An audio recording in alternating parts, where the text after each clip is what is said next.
people who are confident and controlling are operating out of their solar plexus chakra. All right, heart chakra, obviously love, relationships are compassion, trust, ability to give, open to change and ideas. The throat chakra is your wisdom chakra and also your communication chakra. And again, you got your third eye chakra, which most people are familiar with, psychic ability and visualization and awareness. But these are some of the things we're talking about. Chakras are aligned with the nervous system, conduit of life. If they're all open, and I would say equally open, then you're going to be balanced. Okay? And what we're going to find out is what happens when you're not balanced and you're relying on certain ones versus other ones. So that's what you're going to talk about. Yeah, we're going to get into that, as a matter of fact, really quickly right now. The chakra colors mimic the light spectrum and rainbows, which is nature's way of, trying to help us realize that there's something important to those colors and the sequence of those colors. Codependencies and attractive forces. Take out the one that has the people on it. I'm going to try to quickly see if this board will erase. How about that? Okay. I'm going to leave the end squared up here because that is a... All right. So I'm going to draw some figures up here, so it'll be a little... Just bear with me a second. And we're going to find out... Hopefully I can do this relatively...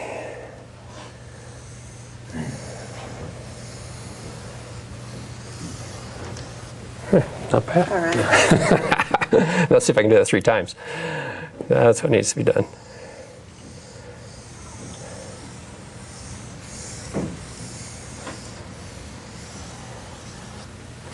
All right, and one more time.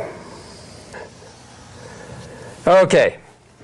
Well, they're not really equal, but all right. So we're going to show you.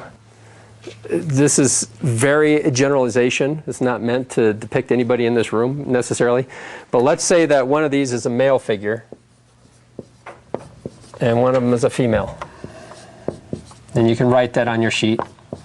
And this is what's going to happen when we combine the two.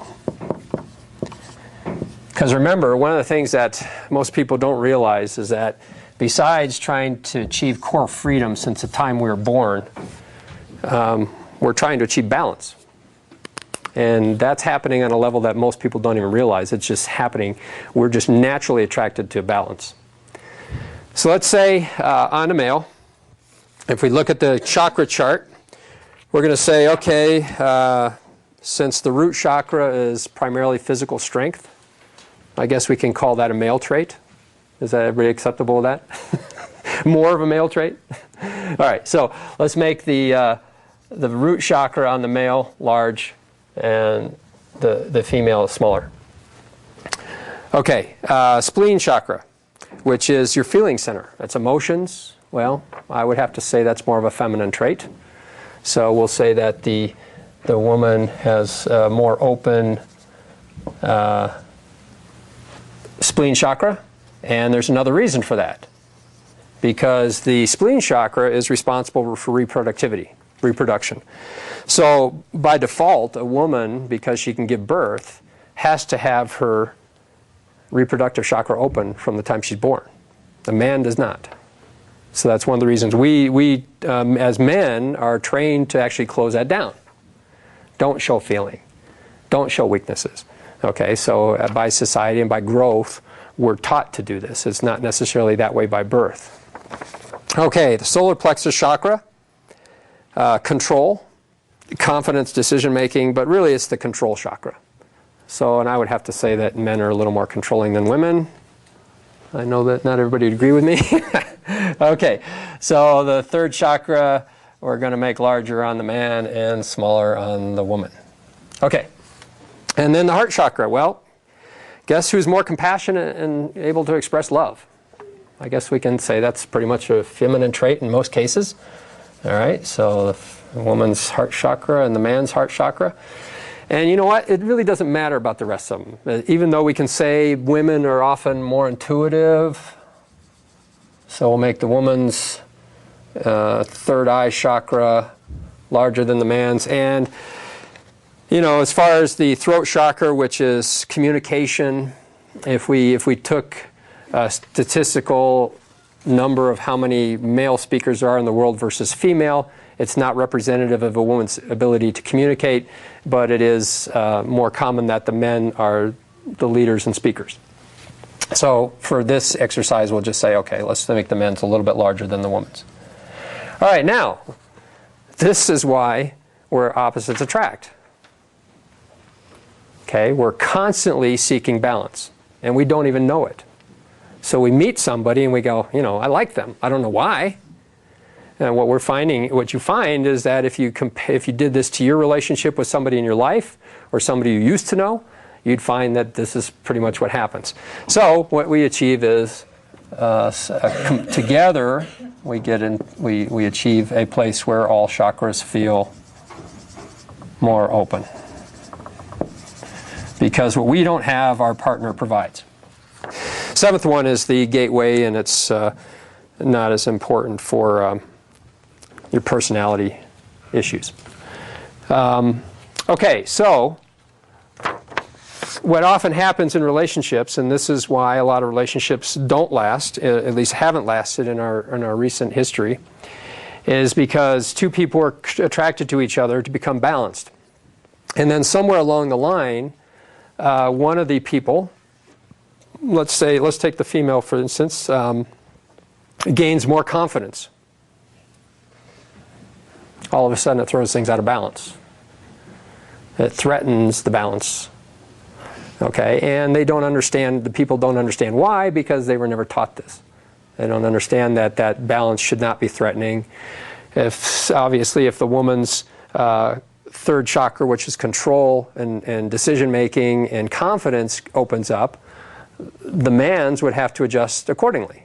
He would have to maybe have his feeling center open up more, or his heart chakra open up more, probably to keep the balance maintained. Okay? Ideally, we wouldn't get into a relationship until we were at this level. Okay? And that's the ideal goal, is to balance yourself so that when you come into a relationship with another balanced person, you don't have the codependencies, because this is codependency. You don't feel whole without the other person, that's codependency. You don't have balance in yourself, you're relying on somebody else to provide half of it, that's codependency. Okay, it doesn't have to be a 50-50 issue, but as you can see by just the male-female relationship issues, it most likely is in a lot of the cases. Okay, so we have, again, we talked about balancing mind, body, spirit. We talked about now balancing the chakras. Which chakra do you rely on? I mean, based on that chakra chart, you could probably see.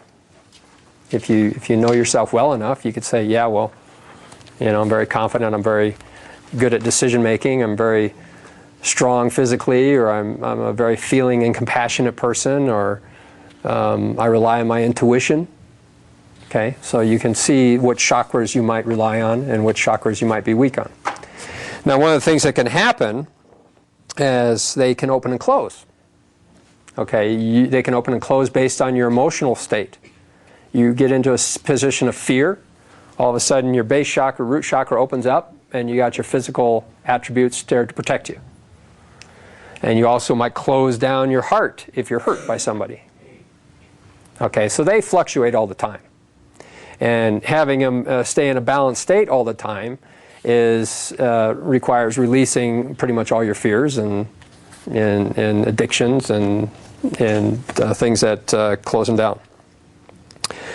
Okay, there's also people out there who will work on people energy-wise and open up their chakras for them. You've heard, I mean, I'm sure people have heard this.